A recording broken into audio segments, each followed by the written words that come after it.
All right, the weekly conversation with Coach Winters. And Coach, math has never really been my strong suit, but 124 points for, 24 points against. First two games, I mean, what more can you say that hasn't been said? Well, I think it's been great. Our kids prepared well for the season. They've been focused, and they've done a good job. Talk to me about this Tiffin game. You said ahead of time they have a pretty good quarterback, a transfer from a D1 school.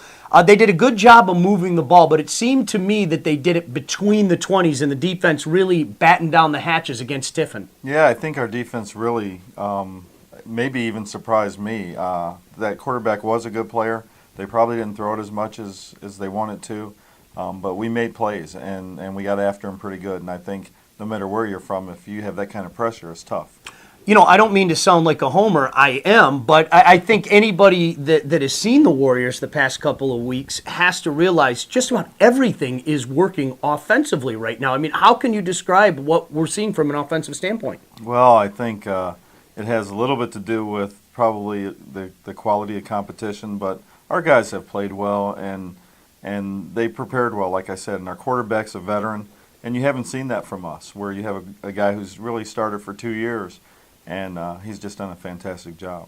Well, it's a monster weekend for a couple of reasons. First of all, let's talk about the opponent, Michigan Tech. And I know in talking to you and talking to so many guys over the past year, that's one game that the guys would like to have back, that long trip up there and the way things kind of got away from you. What more incentive do you need heading into this one?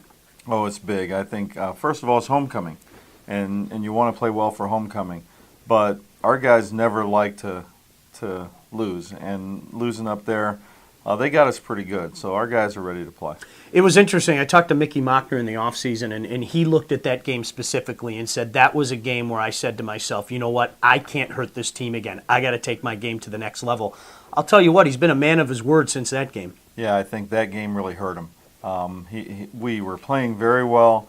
We go down and throw an interception at the 5-yard line, and he kind of went into shock. And I think our whole team went into shock, and we just, from that point on, that game, he didn't play well.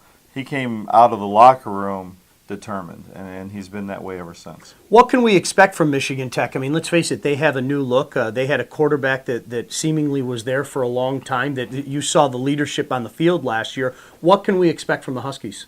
Well, they're a quality football team. First of all, they're tough, they're physical, they're big.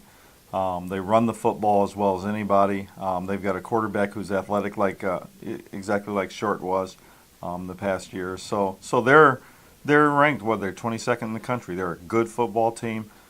They represent this conference well. It should be a glorious weekend just for the matchup itself. But as you mentioned, homecoming, Coach. What does homecoming mean to you? Homecoming for us, we determined from the day I walked into the campus that we wanted to win every homecoming game.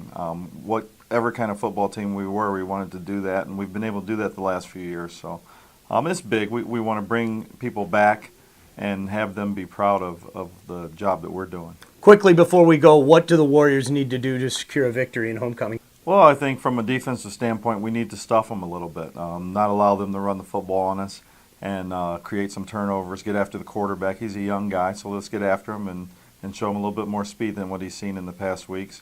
And then from an offensive standpoint, we need to move the football. And we've got great skilled players out on the edge, and we need to get them involved and continue running the ball. Coach Winters, always a pleasure. Best of luck. Hopefully this is a homecoming we can all remember. Thanks, Sean. That's Coach Winters on the Locker Room Report.